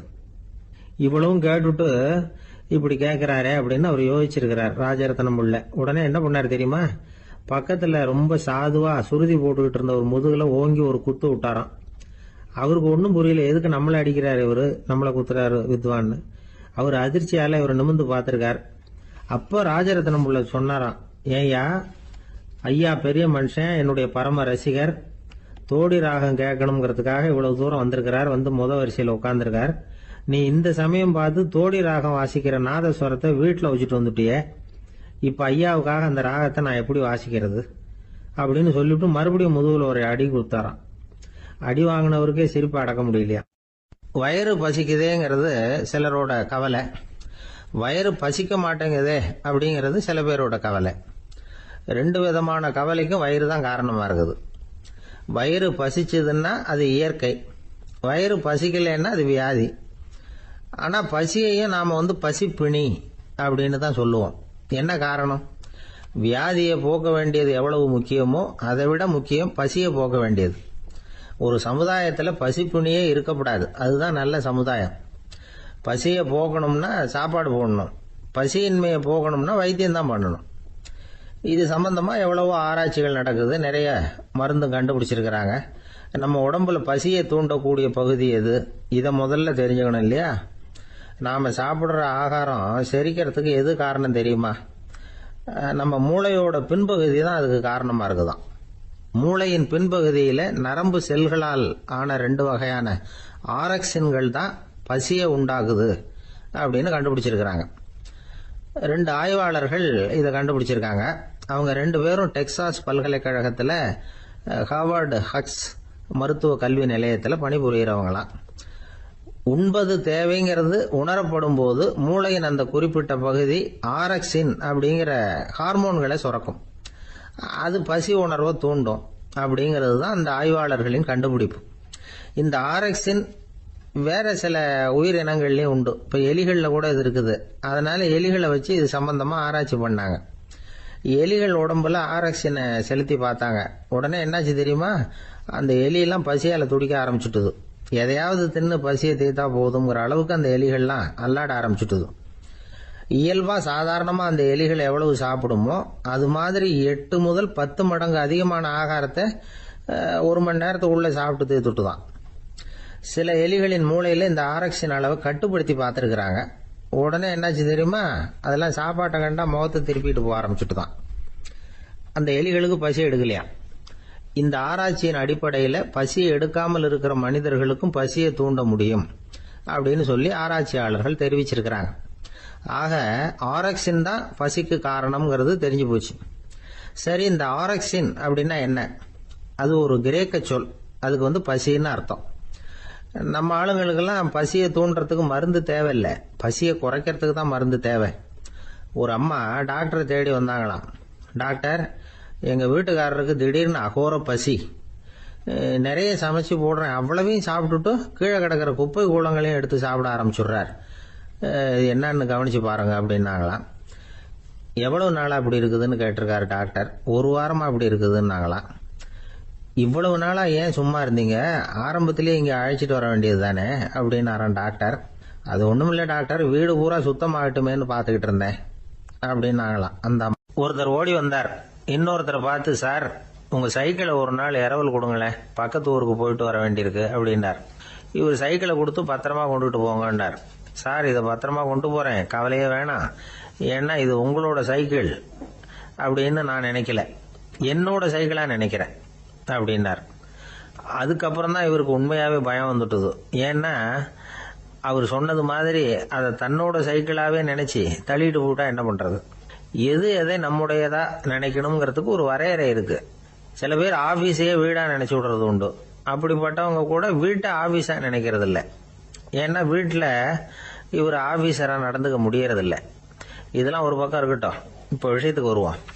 பொறியியல் மேதை டாக்டர் விஸ்வேஸ்வரய்யா இருந்தார் இல்லையா, பாரத ரத்னா விருதெல்லாம் கொடுத்தாங்களே. ஆபீஸ் வேலை வேற, சொந்த வேலை வேற அப்படிங்கிறதுக்கு ஒரு உதாரணமா இருந்தவர் அவர். மைசூர் மகாராஜா கிட்ட திவானா இருந்தார். அவர் ஒரு நாள் அரசாங்க வேலை காரணமா வெளியூர் போயிருந்தார். ஹாசன்கிற ஊருக்கு பக்கத்துல ஒரு பயண மாளிகை, அங்க தங்கிவிட்டார். ராத்திரி அங்க தங்கி இருந்துட்டு விடிஞ்சதும் ஊருக்கு திரும்புறதாக திட்டம். ராத்திரி தூங்குறதுக்கு ரொம்ப நேரம் ஆயிட்டுது. ரொம்ப நேரம் வரைக்கும் அரசாங்க சம்பந்தப்பட்ட வேலைகளையே பார்த்துக்கிட்டு இருக்கிறார். அரசாங்க ஃபைல்கள் நிறைய இருந்தது. அதையெல்லாம் ஒவ்வொன்றா எடுத்தார், படிச்சு பார்த்தார், பரிசீலனை பண்ணார். அதில் எழுத வேண்டியதை எழுதினார், கையெழுத்து போட்டார். ஒரு வழியாக அந்த வேலையெல்லாம் முடிஞ்சுது. அதுக்கப்புறம் என்ன பண்ணார்னா, தன்னுடைய சூட்கேஸை திறந்தார். அதிலிருந்து 2 மெழுகுவத்தியை எடுத்து கொளுத்தி வச்சார். அந்த பயண மாளிகையில் அது வரைக்கும் எரிஞ்சுக்கிட்டு இருந்த மின்சார விளக்குகளை அணைச்சுட்டார். அதுக்கு பிறகு அந்த மெழுகுவத்தி வெளிச்சத்துல சில புத்தகங்களை தொடர்ந்து படிக்க ஆரம்பிச்சிட்டார். அந்த பயண மாளிகையில பணியாளரா இருந்தவர் இதை பார்த்துட்டு ஓடி வந்தார். மறுபடியும் மின் விளக்க போடுறதுக்காக போனார். விஸ்வேஸ்வரையா அதை பார்த்துட்டு போட வேணாம்ட்டாராம். இதுவரைக்கும் நான் அரசாங்க அலுவல்களை கவனிச்சுக்கிட்டு இருந்தேன், அதனால மின் விளக்குகள் அப்ப எரிஞ்சதுல தப்பு இல்ல. இப்ப நான் புத்தகம் படிச்சுக்கிட்டு இருக்கேன், இது என்னுடைய சொந்த வேலை. இங்க இருக்கிற மின் விளக்கு அதுக்காக ஏன் எரியணும் அப்படின்னு கேட்டாராம். இப்ப இருக்கிற சில அரசு பணியாளர்கள் கிட்ட இந்த சம்பவத்தை பேச்சோட பேச்சா சொல்லி பார்த்தேன். அவங்களால இதை ஜீரணிக்கவே முடியல. நேர்மை தேவைதான் சார், அதுக்காக அவ்வளவு தூரத்துக்கு அது தேவையா அப்படிங்கிறாங்க. விஸ்வேஸ்வரையா அப்படி பண்ணினது தான் ஒரு நேர்மையாளர் அப்படின்னு இந்த உலகத்துக்கு நிரூபிக்கணுங்கிறதுக்காக இல்ல. தான் அப்படி நடந்து காட்டினா தன்னை சுத்தி இருக்கிறவங்களும் அதை கேள்விப்படுறவங்களும் முடிஞ்ச அளவுக்கு பொது வாழ்க்கையில அரசு பணியில நேர்மையை கடைபிடிக்க முயற்சி பண்ணலாமே அப்படிங்கிறதுக்காகத்தான். இப்பவும் சில பேர் இருக்கிறாங்க, இவங்க ஆபீஸ் வேற வீடு வேறன்னு நினைக்கிறது இல்ல, அவ்வளவு உரிமை. ஒருத்தர் அப்படிதான், அவருக்கு அவசரமா 5000 ரூபாய் தேவைப்பட்டது. ஆபீஸ் பணத்தை எடுத்துக்கிட்டார். அந்த நேரம் பார்த்து ஆடிட் வந்துட்டுது. ஆப்பிட்டுக்கிட்டார். விசாரணை நடக்குது. அவர் சொல்றார், சார் நான் நேரம் காலம் பார்க்காம ஆபீஸ்ல வேலை செய்வேன், ஏன்னா அதை என்னோட ஆபீஸா நினைக்கிறேன். அவசரத்துக்கு அந்த பணத்தை எடுத்தேன், மறுபடியும் வச்சுடலாம்னு தான் இருந்தேன், அதுக்குள்ள இப்படி ஆயிட்டுது. நீங்க என்ன நினைச்சாலும் சரி, நான் ஆபீஸ் வேற வீடு வேற அப்படின்னு நினைக்கிறது இல்ல, அது என்னோட சுபாவம் அப்படின்னார். விசாரணை பண்ணவர் தீர்ப்பு வழங்கினார். உங்க சுபாவத்துக்கு மதிப்பு கொடுத்து நானும் தீர்ப்பு வழங்குறேன். நீங்க கொஞ்ச நாள் ஜெயிலில் இருந்துட்டு வாங்க, அது உங்களுக்கு கஷ்டமா இருக்காதுன்னு நினைக்கிறேன். ஏன்னா அங்க போனாலும் நீங்க உங்க சுபாவப்படி வீடு வேற ஜெயில் வேறன்னு நினைக்க மாட்டீங்க அப்படின்னா.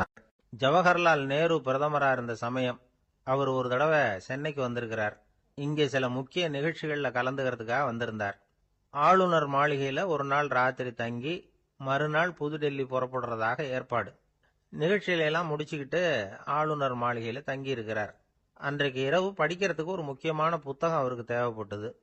அந்த சமயத்துல உலக அளவுல ஒரு முக்கியமான பொருளாதாரம் சம்பந்தமான ஒரு புத்தகம் வெளியாகி இருக்கிற விஷயம் அவருக்கு தெரியும். அந்த புத்தகம் மெட்ராஸுக்கு வந்திருக்குமா, அது இங்க கிடைக்குமா அப்படின்னு விசாரிச்சிருக்கிறார் நேருஜி. அவர் இப்படி கேட்ட உடனே அங்க இருந்தவங்க எல்லாம் ரொம்ப பரபரப்பா செயல்பட ஆரம்பிச்சுட்டாங்க. முக்கியமான இடங்கள்ல எல்லாம் விசாரிச்சிருக்கிறாங்க, அந்த புத்தகம் உங்ககிட்ட இருக்கான்னு. சென்னையில உள்ள கன்னிமாரா நூல் நிலையத்துக்கு எப்படியும் அந்த புத்தகம் வந்திருக்கணும் அப்படின்னு ஒரு நம்பிக்கை. அங்க விசாரிச்சாங்க. அந்த புத்தகம் 2 நாளைக்கு முன்னாடி தான் அங்க வந்திருக்குது அப்படிங்கிற விஷயம் தெரிஞ்சது. உடனே எல்லாரும் அங்க ஓடினாங்க. அவங்களுக்கு இன்னொரு சந்தேகம், புத்தகம் வந்திருக்கு சரி, அது இந்த சமயத்துல வேற யாரும் படிக்கிறதுக்கு எடுத்துட்டு போயிருக்க கூடாதே அப்படிங்கிற சந்தேகம் இருந்தாலும் மனசுக்குள்ள ஒரு தைரியம். இப்படி ஒரு புத்தகம் வெளிவந்திருக்கிற விஷயமே நேருஜி சொல்லி தான் நமக்கே தெரியும். அதுவும் இல்லாம உலக பொருளாதாரம் சம்பந்தமான ஏதோ ஒரு புத்தகம் அது. அதை போய் இந்த நேரத்துல அவ்வளவு ஆர்வமா யாரு எடுத்துட்டு போயிட போறாங்க அப்படிங்கிற தைரியம். இந்த தைரியத்தோட அந்த நூல் நிலையத்துக்கு ஓடினாங்க. புத்தகத்தை தேடுனா அது கிடைக்கல, யாரோ எடுத்துட்டு போயிருக்கிறாங்க. நேருவுக்கு மட்டுமே தெரிஞ்சிருந்த அந்த புத்தகம் பத்தின விஷயம் சென்னையில வேற ஒருத்தருக்கும் தெரிஞ்சிருக்குது. உடனே எல்லாரும் பரபரப்பா அந்த அதுக்குன்னு இருக்கிற ரிஜிஸ்டர் இருக்குல்ல, பதிவேடு, அதை புரட்டி பாக்குறாங்க, யார் எடுத்துட்டு போறாங்கன்னு தெரிஞ்சுக்கிறதுக்காக. எடுத்துட்டு போனவங்க அதுல கையெழுத்து போட்டிருப்பாங்கல்ல, அதை பார்த்து யாருன்னு தெரிஞ்சுக்கலாம் அப்படிங்கிறதுக்காக தான் அதை புரட்டுறாங்க. அதோ அந்த புத்தகத்தோட பேரு பக்கத்துல அதை எடுத்துக்கிட்டு போனவங்க கையெழுத்து. உத்து பாக்குறாங்க எல்லாரும். அதுல போட்டிருக்குது பேரு CN அண்ணாதுரை அப்படின்னு எழுதியிருந்தது. அவர் தான் பேரறிஞர் அண்ணா. நேரு படிக்க விரும்பின ஒரு புத்தகத்தை அதே நேரம் படிக்க விரும்பின இன்னொரு தலைவர் இவர். படிக்கிறதுல அவருக்கு இருந்த ஆர்வத்தை நாம தெரிஞ்சுக்கணும்னா அதுக்கு எவ்வளவோ சம்பவங்கள் இருக்கு. கடைசி காலத்துல அவர் அடையாறு மருத்துவமனையில படுத்திருக்கிறார். அவருக்கு ஒரு முக்கியமான அறுவை சிகிச்சை செய்ய வேண்டியிருக்குது அவசரமா.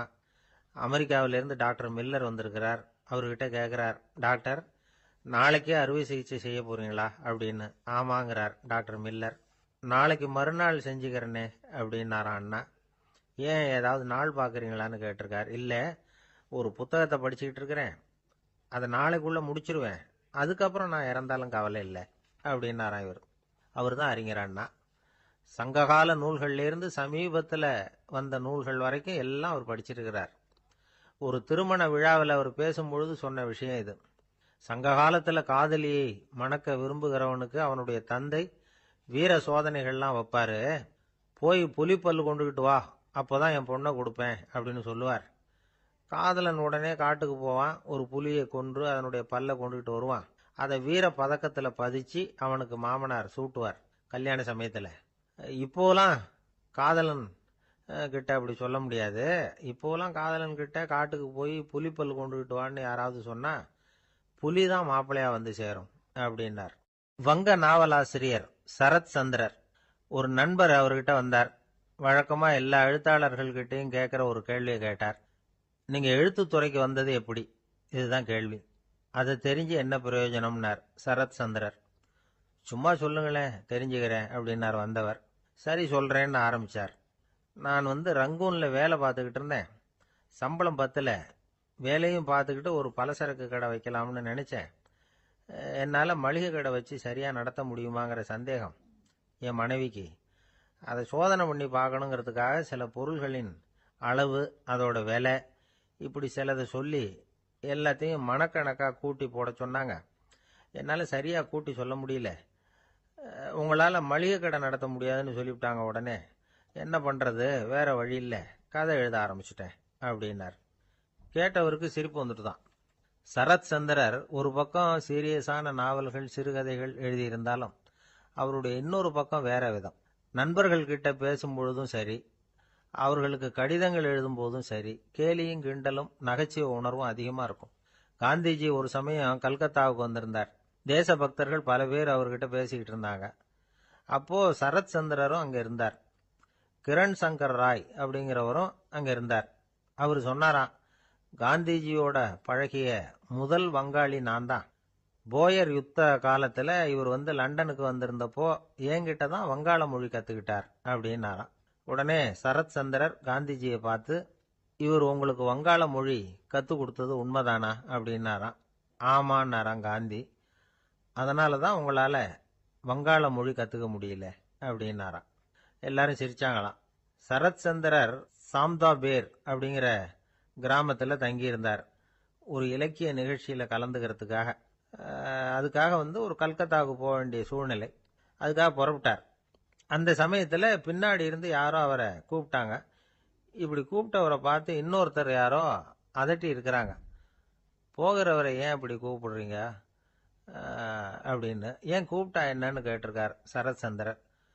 புறப்படுறவங்கள பின்னாடி இருந்து கூப்பிடுறது அபசகுனம், போற இடத்துல ஏதாவது ஆபத்து வரலாம் அப்படின்னு அதுக்கு விளக்கம் கொடுத்திருக்கிறார் அவர்.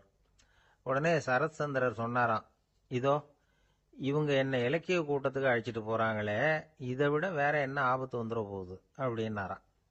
இப்படி சரத் சந்திரருக்கு இயல்பாவே நகைச்சுவை உணர்வு உண்டு. அவருடைய நண்பர் ஒருத்தர் வீட்டுக்கு கூப்பிட்டு இருந்தார். அங்க ஒரு கச்சேரிக்கு ஏற்பாடு பண்ணியிருந்தாங்க. சரத் சந்திரருக்கு இயல்பாவே கச்சேரியில நீண்ட ஆலோசனையெல்லாம் கேட்கறதுக்கு பொறுமை இருக்காது. அதனால மெதுவா பாட போறவர் எப்படி அப்படின்னு கேட்டிருக்கார். அவருக்கு ரொம்ப நல்லா பாட தெரியும் அப்படின்னு சொல்லியிருக்கிறாங்க. அதுக்கு சரத் சந்திரர், பாட தெரியுங்கிறது சரி, பாட்டை நிறுத்த தெரியுமா அதை சொல்லுங்க முதல்ல அப்படின்னாராம். இமயமலை அடிவாரத்துல ஒரு மடம். அங்க ஒரு சன்னியாசி இருந்தார். அவர்கிட்ட ஒருத்தர் வந்தார். சுவாமி, ஆசையை உதற நினைக்கிறேன், முடியல, ஒட்டிக்கிட்டே வருது அப்படின்னாராம். இப்படி உட்கார, ஒரு கதை சொல்றேன் அப்படின்னு சொல்லி அவர் சொல்ல ஆரம்பிச்சாராம். அவர் சொன்ன கதை என்னன்னா, ஒரு ஊர்ல ஒரு ஆள் இருந்தான். அவன் பேரு குப்புசாமி. அவன்கிட்ட எப்பவும் ஒரு பழைய தொப்பி இருக்கும், விடவே மாட்டான். அதனால அவனை எல்லாரும் தொப்பி சாமி அப்படின்னு தான் கூப்பிடுறது வழக்கம். ஒரு புது தொப்பி வாங்கிக்கப்படாதாப்பா அப்படின்னு நண்பர்கள்லாம் சொல்லி பார்த்தாங்க. பணத்துக்கு எங்க போவேன் அப்படின்னு விட்டானான். பணம் வச்சிருக்கான், செலவு பண்ண மனசு வரல, மகா கஞ்சன். பழைய பாட்டில்கள்லாம் வாங்கி வித்துக்கிட்டு இருந்தான். அப்படி ஒரு தடவை பழைய கண்ணாடி சாமான்களை ஏலத்தில் எடுத்தப்போ அதில் ஒரு அருமையான சென்ட் பாட்டில் கிடைச்சிது. உடனே ஒரு ஐடியா பண்ணான். அந்த சென்ட்டை சின்ன சின்ன பாட்டில்களில் அடைச்சி ஜன்னல் ஓரமாக அடுக்கி வச்சுட்டான். அதை விற்றா நிறைய பணம் கிடைக்குமே. அதனால இதுக்கு இடையில ஒரு நாள் அவன் அப்படியே உட்காந்துருந்தான். அந்த நேரம் நண்பன் வந்தான். ஏண்டா, உன் பழைய தொப்பியை மாற்றப்படாதா, ஊரில் எல்லாரும் கேலி பேசுகிறாங்களே உன்னை தொப்பி சாமின்னு அப்படின்னு சொல்லி கேட்டிருக்கான். இந்த சென்ட்டு பாட்டில் விற்றதும் பணம் வரும், அதுக்கப்புறம் பார்க்கலாம் அப்படின்னு நானா இவன். சரி வா, நீச்சல் குளத்துக்கு போயிட்டு வருவோம் அப்படின்னு கூப்பிட்டுருக்கான் நண்பன். 2 பேரும் போனாங்க.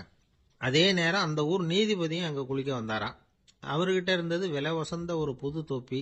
அதை அங்க இருந்த ஸ்டாண்ட்ல மாட்டிவிட்டு குளிக்க போனார். இதுக்கிடையில குப்புசாமி குளிச்சுட்டு வந்தான். அவனுடைய பழைய தொப்பியை காணல. அந்த புது தொப்பியை பார்த்தா இது நண்பனுடைய வேலை தான் அப்படிங்கறதாக புரிஞ்சுக்கிட்டு அதை எடுத்து மாட்டிட்டு வந்துட்டான்.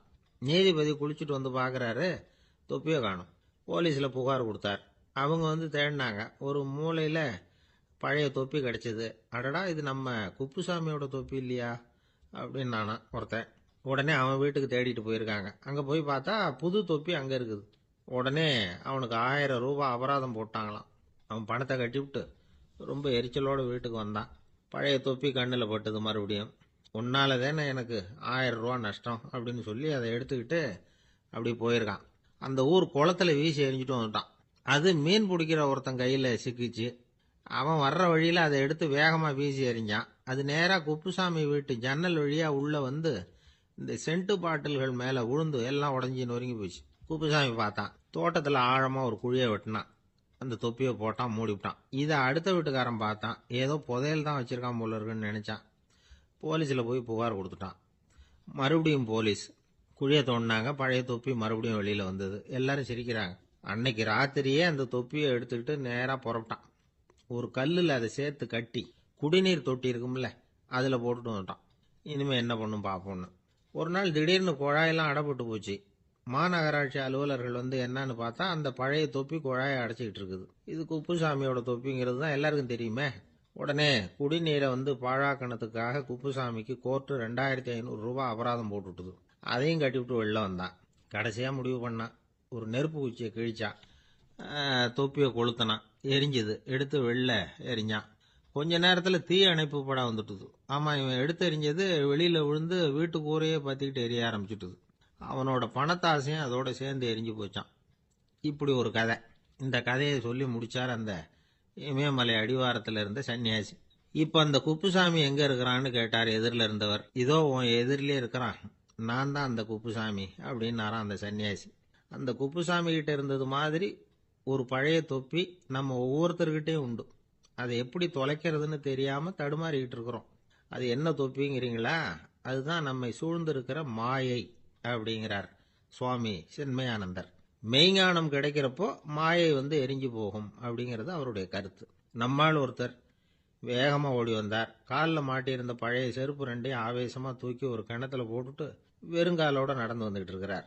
ஏன் அப்படி பண்ணீங்க அப்படின்னு கேட்டோம். அந்த செருப்புக்கு சொந்தக்காரன் வந்து பின்னாடி வந்துகிட்டு இருக்கிறான், அதனால அப்படி பண்ணேன் அப்படிங்கிறார் இவர். ஒரு நண்பர் இருக்கார். எப்ப பார்த்தாலும் கையில ஒரு புத்தகம் இருக்கும். புத்தகம் இல்லாம எங்கேயும் புறப்பட மாட்டார். எதுக்காக இப்படி எடுத்துட்டு போறீங்க அப்படின்னு கேட்டா, எனக்கு இது ஒரு நல்ல நண்பன் மாதிரி. இந்த காலத்துல எங்க போனாலும் காத்திருக்க வேண்டியிருக்கு. அது மாதிரி சமயத்துல நான் வந்து நண்பன் கூட பேசிக்கிட்டு இருப்பேன் அப்படிம்பாரான். ஒருத்தர் ஒரு பெரிய அரச பதவியில் இருந்தார். அவர் பதவியிலிருந்து இறங்க வேண்டிய சூழ்நிலை. அரசு கொடுத்திருந்த வீட்டை விட்டுட்டு வெளியில வர்றார். வரும்பொழுது 2 கையிலையும் 2 பெட்டியை எடுத்துக்கிட்டு வந்தாராம். சார், உங்களுடைய உடைமைகள் அப்படின்னு கேட்கறாங்க அங்க இருந்த ஊழியர்கள்.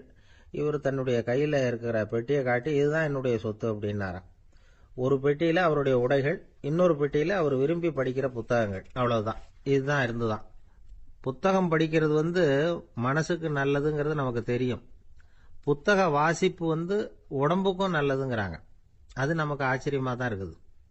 ஒரு நபர் ஒரு வருஷத்துல சராசரியா 2000 பக்கங்களை படிச்சிருக்கணுமா, யுனெஸ்கோ பரிந்துரை. ஆனா நம்ம நாட்டில் நாம சராசரியா படிக்கிறது 32 பக்கங்கள். அவ்வளவுதான். இவ்வளவுக்கு நம்ம நாட்டில் 6000த்துக்கும் மேற்பட்ட நாளேடுகள், 2000த்துக்கும் மேற்பட்ட இதழ்கள், மலர்கள், இவ்வளவு இருந்தும் சரியா வரல. இந்த உலகத்துல முதல் நூலகம் எங்க எப்ப ஆரம்பமாச்சு தெரியுமா? கிமு 2500ஆம் ஆண்டுல அது ஆரம்பமாயிருக்குது. பாபிலோனியாவில் அமில் அணு அப்படிங்கிற அரசன் தான் நூலகத்தை உருவாக்கி இருக்கிறான். அப்பெல்லாம் தாள் கிடையாது, களிமண் தான். களிமண் பலகைகளில் வந்து எழுதி அதை தொகுத்து அப்படியே நூலாக்கி அதை நூலகத்தில் வச்சிருப்பாங்களாம். அரசருடைய நூலகத்தில் 1000த்துக்கும் மேற்பட்ட நூல்கள் இருந்ததாக வரலாற்று குறிப்பு இருக்குது. அது மட்டும் இல்லை, அந்த நூலகத்தில் வந்து பொருள் வாரியா, அதாவது சப்ஜெக்ட் வாரியா புத்தகங்களை வந்து வகைப்படுத்தி வச்சிருந்தாங்களாம். அதுல மிச்சம் இருந்த ஒரு 25 களிமண் பலகை புத்தகங்கள் இன்னைக்கும் பிரிட்டிஷ் அருங்காட்சியகத்தில் இருக்குதான். அச்சு தாள் இதெல்லாம் ஏற்பட்டதுக்கு அப்புறம் அமைக்கப்பட்டது தான் பிரான்சில் இருக்கக்கூடிய பாரிஸ் நூலகம். 1480 பிரெஞ்சு மன்னர் 11ஆம் லூயி இந்த நூலகத்தை அமைச்சாராம்.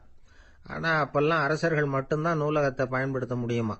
அதுக்கப்புறம் 17ஆம் நூற்றாண்டில் இந்த முறை மாறி பொதுமக்கள் அங்கே போகலாம் படிக்கலாம் அப்படிங்கிற நிலைமை வந்துதான். போட்லியன் நூலகம் அப்படின்னு அதுக்கு பேர் பாரிஸ் நகரத்தில் இருக்கு. அங்கே தான் நூல்களின் பட்டியல் தயாரிப்பு பணி ஆரம்பமாச்சு. கல்வி வளர்ச்சியையும் நூலகத்தையும் இணைச்சவர் நெப்போலியன் போனபார்ட். முன்பணம் செலுத்தி புத்தகத்தை படிக்கிற முறையையும் அவர் தான் கொண்டுட்டு வந்தாராம். மக்கள்கிட்ட வசூலிக்கிற வரியின் ஒரு பகுதியை நூலகத்துக்கு பயன்படுத்தினவரும் அவர் தானா. நெப்போலியன் நூலகத்தில் உலகத்தில் உள்ள எல்லா மொழி நூல்களும் இருக்குதான். அங்கே ஒரு தமிழ் நூலும் இருந்திருக்குது. அது என்னன்னா கம்பராமாயணம்.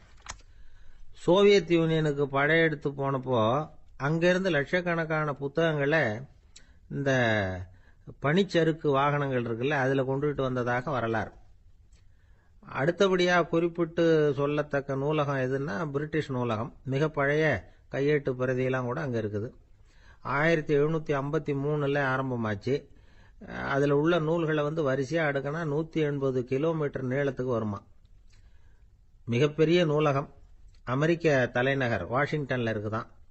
இந்தியாவை பொறுத்த வரைக்கும் பெரிய பழைய நூலகம் எதுன்னா கல்கத்தா நூலகம். எல்லா இந்திய மொழி நூல்களும் இங்கே உண்டு. மகாகவி பாரதியார் நடத்தின இந்தியாங்கிற இதழின் எல்லா பிரதிகளும் அங்கே பாதுகாப்பாக இருக்குது. படிக்கும் பழக்கம் இங்கே வளர வேண்டியிருக்குது. ஒருத்தர்கிட்ட ஒரு புஸ்தகத்தை கொடுத்து விமர்சனம் எழுத சொல்லியிருந்தாங்க. கொஞ்ச நாள் கழிச்சு அவரை போய் பார்த்து, என்னங்க புஸ்தகத்தை படித்து பார்த்தீங்களா அப்படின்னு